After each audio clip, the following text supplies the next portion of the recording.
చూడండి ఇక్కడ Prabhas hotel opposite AP tourism హరిత హోటల్ అని ఓపెన్ చేసి ఇక్కడ ప్రజల సొమ్ము దోచుకుంటున్నారు.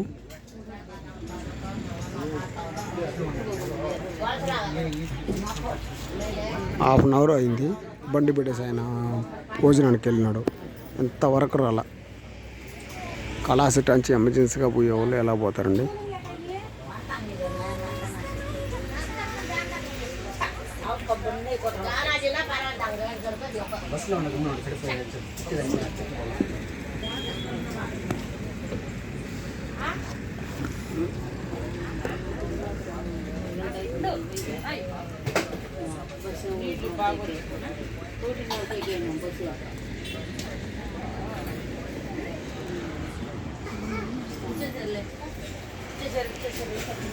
ఇదిగో ఇప్పుడే హాఫ్ అన్ అవర్ అయింది, తర్వాత వస్తున్నారు ఓపిగ్గా.